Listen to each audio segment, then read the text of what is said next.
Company aims to make flying less miserable with roomier design for middle seat and 2-level armrest. This is simple. This is genius. Something I've been thinking about since the very first time I flew on a plane. The armrest wars. You been in an armrest war before, Will? Yeah. Who gets the armrest?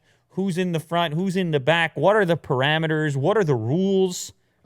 Well, terrible. This company, they were just like, oh, you know what? We're just going to solve it. No big deal. We're just going to solve it. And you know how they solved it?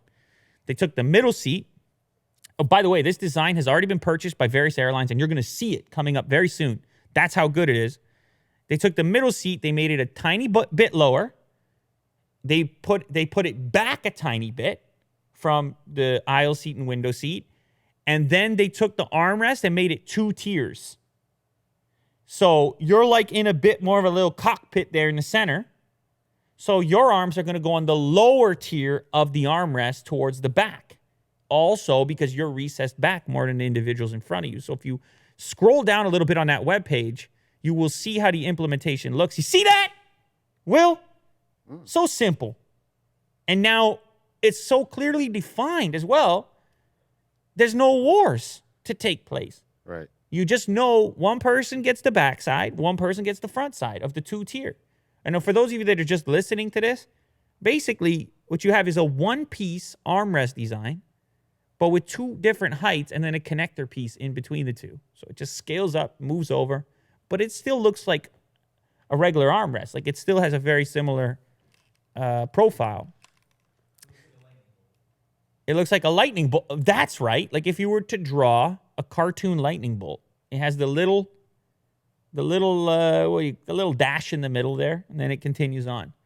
So apparently, 10 airlines are already in talks with this company. They love it, as they should. The middle seat is terrible. The middle seat's a nightmare. If you are about to take a long flight and you didn't like pick the seat in advance and you end up in that middle seat, you know your life's... Yeah, you're dead. Your life's going to be a certain way for the next couple of hours, and it might not be a good way. And I think people are going to be just calmer in general on these flights, knowing that there's a place for their elbows. I know it sounds insane, but that weird subconscious, are we going to talk about it? Are we going to have a discussion, an elbow discussion? Once I hit the middle seat, are we going to talk about who's got the rest and where? And you get stuck there with some big dudes, it's even more of an issue. Yeah. So this company, I love it. They want to put an end to the elbow wars, and I feel like they're kind of on their way. Now, they actually pioneered another even more advanced type of cabin where the seats themselves, like some sort of puzzle, slide on rails and can change their configuration depending on the layout. That's even crazier. It's a staggered design so that there's never three seats on an identical plane. And I don't mean plane like the plane. I mean a plane. Look at this, Will. You see this? That's unbelievable.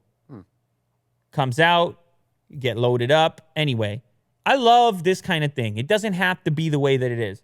Air travel doesn't have to be miserable. People are working on it. I find that exciting.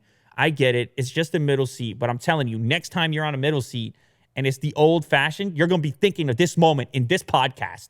You're going to be thinking when your elbow skin touches another man's elbow skin, in that moment, you're going to be thinking about this moment. You're going to be saying to yourself, man, I can't wait for this new tech in a place where I didn't expect it. A simple, staggered, 2-level armrest. Unbelievable.